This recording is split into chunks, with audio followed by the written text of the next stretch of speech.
Hello, this is Property Matters, a weekly catch-up on the world of property, supported by Fairview International Property Consultancy and auctionproperty.co.uk. We're live every week on YouTube, Facebook, LinkedIn and our website propertymatterstv.co.uk.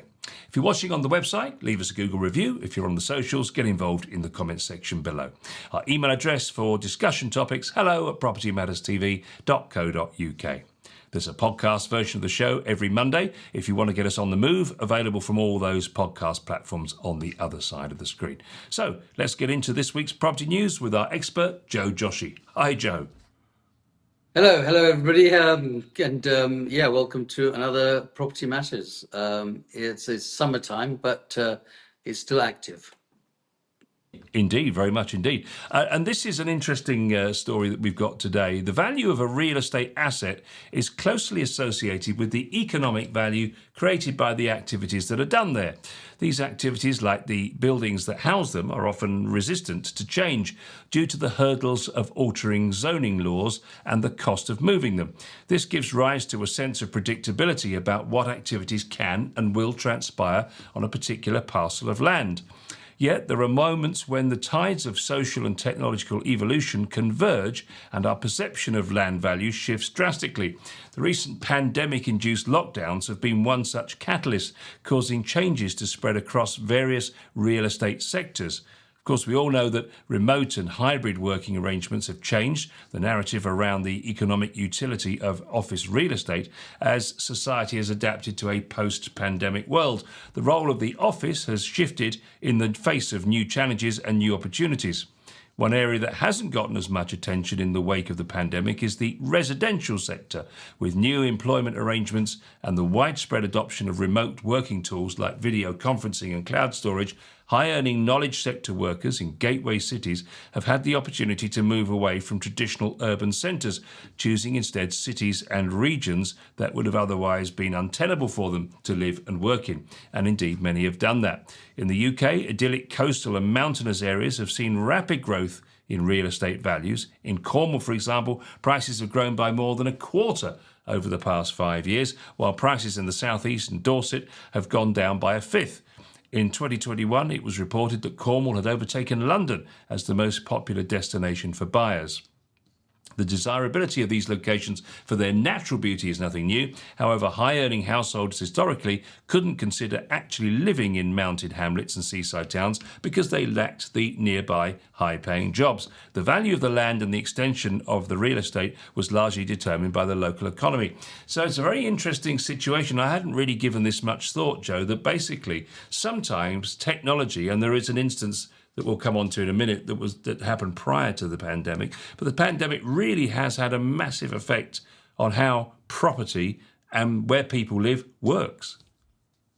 Unquestionably, the pandemic almost put a brake on the entire idea or the concept of moving, not just, in people's life, but even in the work life and the way we work and what has happened as time has gone on.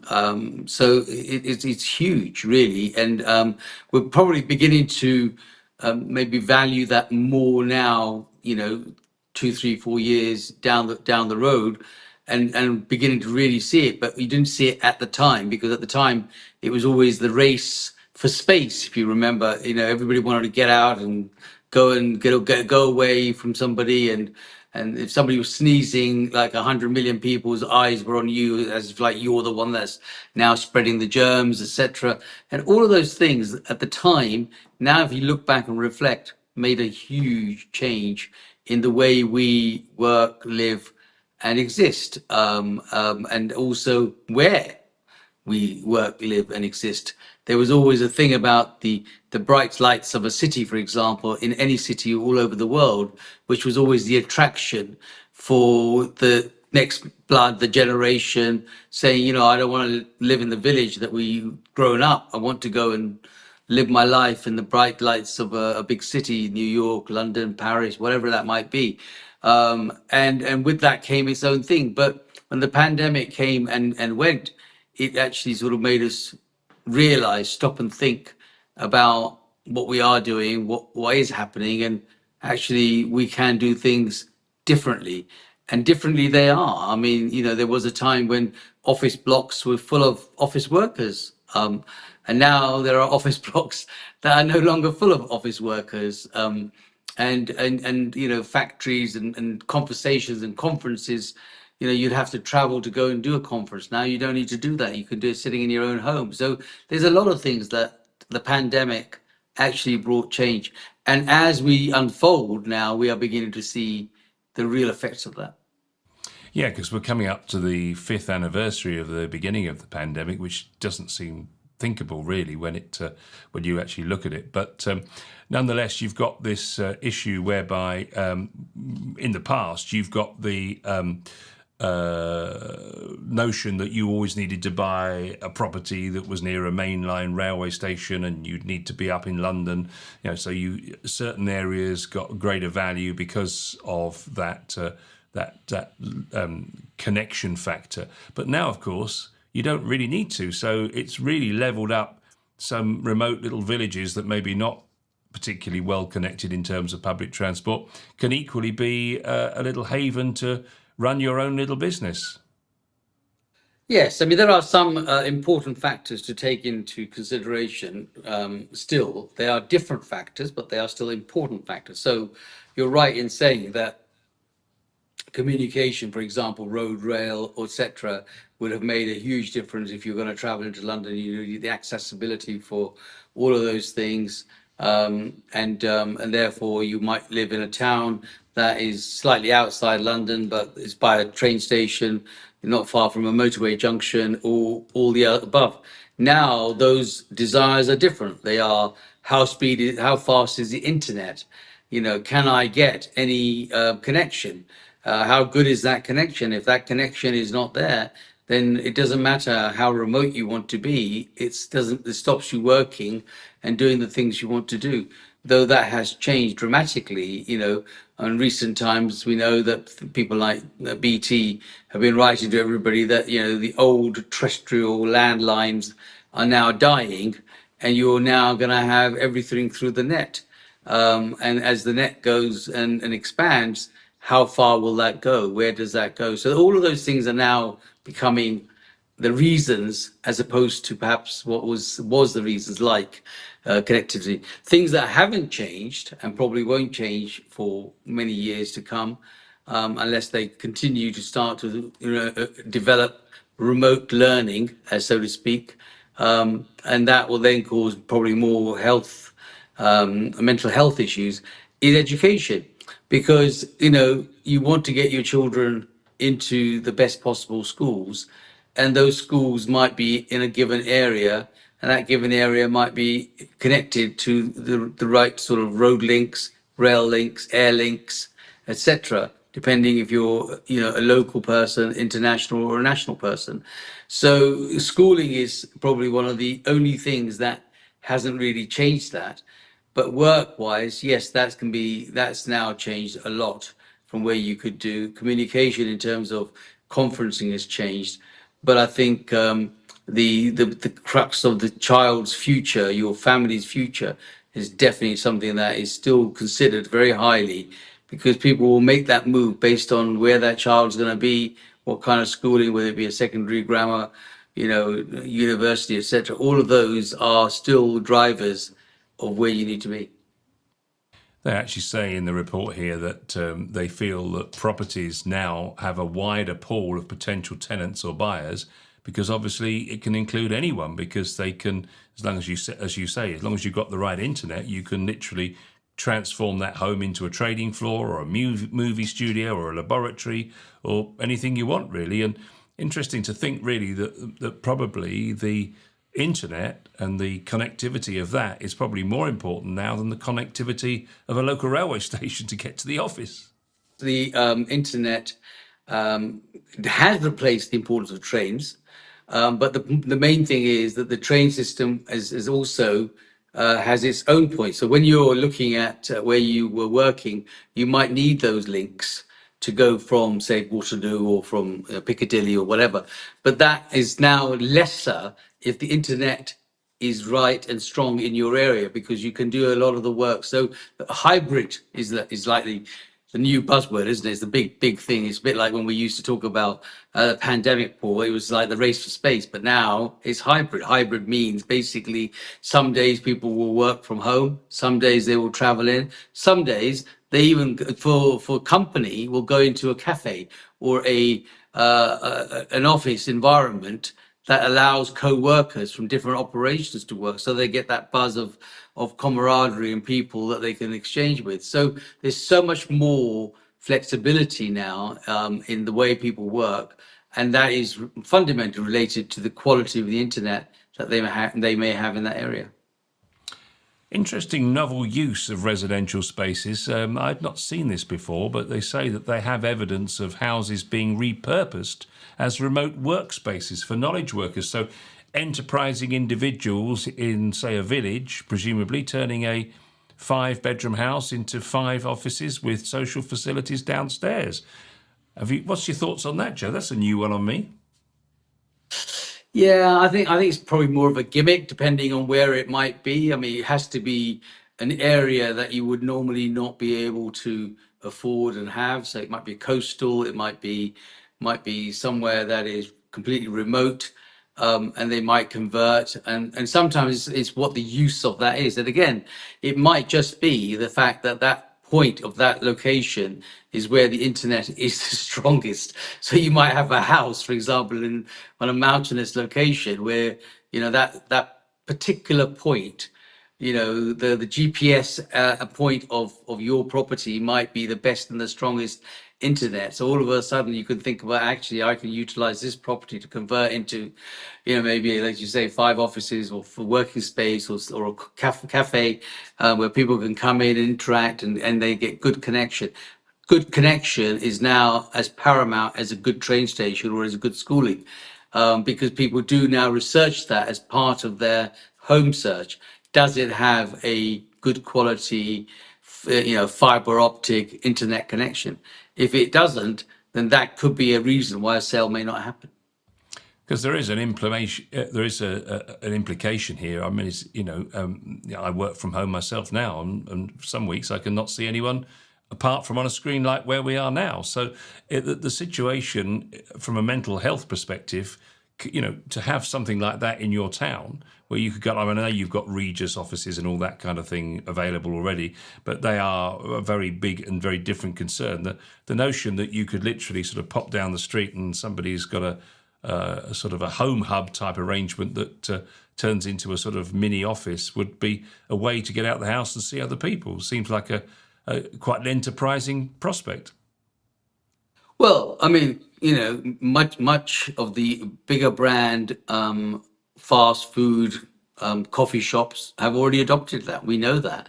I mean, you can go into a Starbucks sometimes, and you can see loads of people sitting there with their laptop and their headphones on. They're not really communicating with anybody in there, but I think the cost, the idea of having other bodies around, and that flexibility, and maybe saying a hello as you go and grab a coffee for a tea break or something like that, makes that mental health issue a little bit more comfortable, because you've got someone else to talk to. But the pandemic did bring that mental health issue right to the top, because all of a sudden everybody suddenly were remote. So there are ways of changing that, and people are looking at them all the time. And major coffee chains, tea changes, restaurants, etc., have also, thought about the way they address those issues. And they're not always as fantastic as we think, because I've tried that over the period, and it's almost unbearable to be sitting in a Starbucks trying to have that, because the whole world is there, and really you don't have that sort of peace and that quiet to go and do it. But I think it's okay for a coffee break and then move on. That's the way you've got to look at it. But we have seen this, of course, play out once before in the industrial space. In the early 2000s, before Amazon turned into the household name it is today, the value of industrial space had suffered badly following a period of widespread deindustrialization in the West. Factories and warehouses were notoriously difficult to sell as their worth was linked to the declining industrial activity that was being done there. Once the technological and social niche for e-commerce became clear, these sites' land values shifted as new logistics-based cases emerged. Derelict factories and lands zoned for industrial use were torn down and found new value as logistics hubs. Industrial real estate turned into a hot commodity as a result. And that is true. I mean, you only have to drive up the M1 to see the huge warehouses for people like Amazon and other distributors like Lidl and other supermarkets. Yes, I mean all of that has changed. The M1 is a good example of that. I mean, every time you go up there is another new brand, but the distribution, the logistics has not just changed the commercial warehousing facilities. It's also changed the way we live and the type of people that live and can actually now have a job in the north, buy a cheaper property, and probably have a similar salary that they may do perhaps in the south, because a driver will be a delivery driver who will say, okay, well, that's what I do for my job. I need to go out and deliver in, I don't know, let's say Leicester for argument's sake. And that doesn't mean that he's not going to have to, have that the same salaries. The schooling might be a little different, but then schooling, there are some goods and bads in all sorts of places. So the industrialist units did have a change, just as we are going to see and are seeing changes with the internet in perhaps the retail, the coffee shop. The high street has been decimated because of all these changes, but some of it will come back because now what can be bought on the internet, as long as it can be bought on the internet, is not going to be in the high street. So the high streets, the face of the high streets have changed a lot. They're changed to things that you need to go to the high street for, or at least have the choice to go to the high street for. How many people go to an M&S, for example, and then actually go and touch, feel, and see and try on what they need to try on, and then perhaps wait for the sales to come on? They buy it online, maybe 20% cheaper, because that's what they do, or something similar somewhere else. So, and that makes it difficult for high streets to sustain their ability to stay. The cost is very high to be in high streets, which is why you see lots and lots of big chains that have come away from high streets and gone to either out of town shopping centers or simply just become a distribution center. You can buy online and then send it.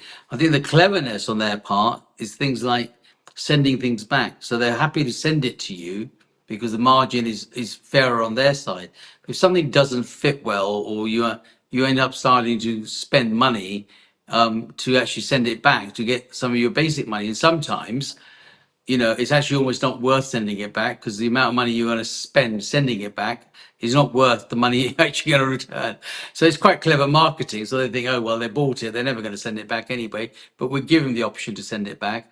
And, I know I've got two daughters, and so I'm sure they buy things and they're told always to send them back. But I think worked it out that it now costs them more to send it back. So it just fills the space, the square footage in our house of cupboards and clothes, and yet they always turn around and say they've got nothing to wear. So, and then they go and buy another one. So, it's all got different things and different ways of looking at it. I think There speaks storage the is a man of good experience. storage is a good business to be in, Paul, because I mean, people carry on hoarding, and then they need somewhere to store. So that's why all of a sudden, everywhere where there was a big Sainsbury's or something, you got the big yellow storage company turn up because people know they need to hire a box to put all that stuff that they've been buying, which they can't give back. He So says evolution of property. this chap, Michael Kovacs, who wrote this article, very good article actually, I just really wanted us to discuss it. He says to benefit from these opportunities, investors must keep underlying land value in mind. Instead of only considering the present value of the economic activity being done in the building, it's crucial to think more broadly about how the land beneath an asset could be used in new ways in light of ongoing demographic and technical shifts. While buildings and the land they sit on may be immobile, their uses are not. And I guess that is what you touched on just a moment ago about all these empty shops in high streets, and something we talked about some moons ago about the fact that what could be done with those as empty shops, whether they could be turned into residential and bring people back into the town somehow. Yes, I mean they have talked about it. I'm not really a fan of the shops being turned into residentials because what happens is it just becomes a bigger ghetto than it is, and the people that buy them and convert them will only house people that perhaps couldn't afford a bigger property, and that then, unfortunately, is not fair for the other businesses that may be in the high street that now have got buyers or perhaps not buyers who are going to be in the high street or actually put off other buyers coming into the high street. So high streets are very, very important in my book. They need to be maintained to a high standard. They need to be the center of every town. They always have been. They still need to be, and they shouldn't be turned into other things. But people will do that given the opportunity. But a high street is the heart of a town or a village or wherever it might be, because we all know that that's the go-to place if you wanted something. Final story of the show this week is Chancellor Rachel Reeves reportedly planning to introduce 10-year rent settlements for social landlords in the next budget on the 30th of October. According to the Financial Times, Reeves wants to increase annual rents in England by the Consumer Price Index, CPI, their measure of inflation, which currently stands at 2.2%, plus an extra 1% as part of the government's wider plans to raise funds to build more affordable homes. The plan is to reverse former Chancellor George Osborne's decision to abolish a 10-year settlement in 2015. The news has been broadly welcomed by the property industry. Ian Fletcher, Director of Policy and Real Estate at the British Property Federation, said a 10-year rent settlement in the social housing sector would be a good way of boosting the supply of affordable homes. It would encourage greater investment in the sector by providing the certainty and stability that investors seek in investing in that sector. For example, long-term investors such as pension funds who want to match their investment returns with their liabilities paying pensioners, it would also reduce risk in the sector and therefore allow it to raise capital at lower rates, in effect a form of subsidy. We are therefore encouraged to see the new government is considering this. So lots of things being talked about October the 30th with Rachel Reeves and her budget, but this one seems to be broadly welcomed, the idea of a new 10-year rent settlement getting over from the abolition of it by George Osborne in 2015. Do you just talk us through that and what that all means? Yeah, so basically it's a reversal. What happened with George Osborne? He put basically a stop on rent increases happening in line with everything else. So he was saying that in social housing associations couldn't increase their rent. So let's say it was worth £1,000 a month, and they'd agreed at 500. They were just not allowing to, come up to £1,000, which may be the rent value of the same property in the open market situation. And because of that, they felt that they couldn't build any more properties. They didn't have the surplus cash coming in order to make it. Now you have to understand that housing association or any of these bodies were not for profit. So the idea behind a housing association is that they are not made for profit. Having said that, profit can be skinned in many different ways. And so of course they were paid lots of bonuses and other ways, but the actual term not for profit was underlined by housing associations. Now, what Rachel Reeves wants to do is to increase that or abolish that, so that rents can be now in line with ordinary market rents. That may give them a bit more margin of money coming in, and subsequently, that's how she feels that she would be able to help fund potential new developments, because there'll be potentially more money in the pot. Obviously, what she hasn't taken into consideration is that the tenants that are going to be buying these or renting these are now not going to be having a benefit in kind of having a low reduced rent to get that. And it was introduced quite heavily to people like what we call NHS teachers, that social workers, that type of employment had a special because they were providing a service that required them to be in perhaps in the town, and yet in London they couldn't afford to do that. Now they will be in the normal place, normal market, and allow people to, like the housing association, to have better cash flow to be able to go and invest in more homes potentially.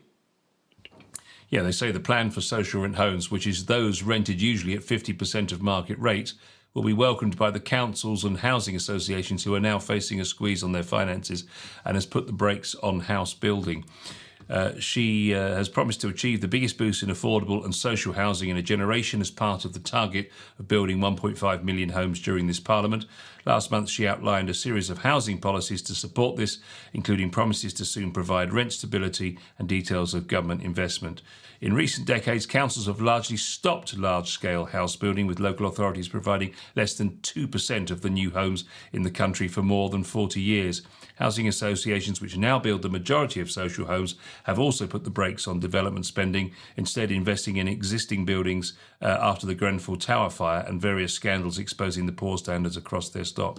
Last month, The Guardian newspaper revealed that housing associations started only 30,631 affordable homes in the 12 months to March 2014, down 22% on the year before. The rent rise will mean consistently higher rates for some of the 3.8 million social rent households in England who have been shielded from huge inflationary increases in recent years by government caps on rent rises. So that seems... it's a difficult one, isn't it? Because you're hitting the most vulnerable in society and those least able to afford it. But they have been shielded by the fact that they've had these social rents for some time. So it's a difficult one, isn't it?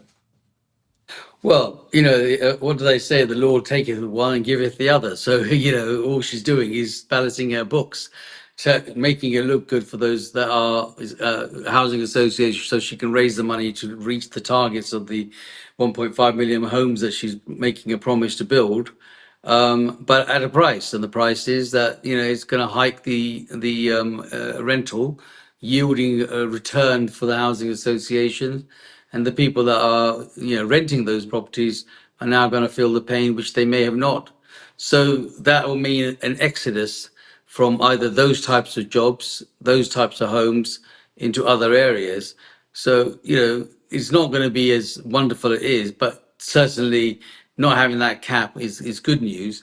The bad news is that, of course, they've already forced the buy-to-let landlords out of the marketplace, and I don't think they're going to be in a great rush to come back to that. So yes, it's a good headline publicity, but underneath, I think you'll find that there'll be more damages than not. So it may have been something that should have probably increased, by a percentage, but and said, look, rather than come to a level playing field, you can probably now increase it by 1 or 2 or 3% to bring some margins in. But to turn around and say, today you're paying, £500, and tomorrow you're going to have to start paying £1,000, that's going to hit those people very hard. It's interesting to see the result of that decision by Osborne. In 2020, the sector was given a 5-year settlement of CPI plus 1%. However, the government later capped any increase at 7% after the headline rate of inflation hit more than 11%, of course, in 2022. According to the National Housing Federation, rents are now 15% lower in real terms than they were in 2015, while the cumulative rent cuts and caps have contributed to councils facing a £2.2 billion black hole in housing budgets by 2028. So it's clear to see that really has been a large factor in what we've talked about many times on this show, which is the lack of building going on for new homes. Yes, like I said, she wants to accelerate the new home building, but there is a price to pay for that, Paul. That's the thing that they haven't taken into consideration. I think that if they'd actually increased that by some percentages to give the housing association a little bit more. So let's say hypothetically it was £500 a month, and they say, look, that's got to go up to £650 or £700. People probably could have been palatable to that, but to turn around and say it's now a level playing field, and that rent might be 1,000, might be 1,250. Those people are not going to be able to increase there by £750 a month.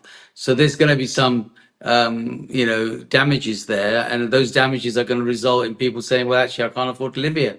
So subsequently, I can't afford to work here, which means there'd be jobs and other issues. So I don't think it's been thought out. I mean, it sounds like a great headline catcher, but I don't think the answer is there yet. We shall see over time, and we'll see again on another episode of Property Matters. See you again very soon.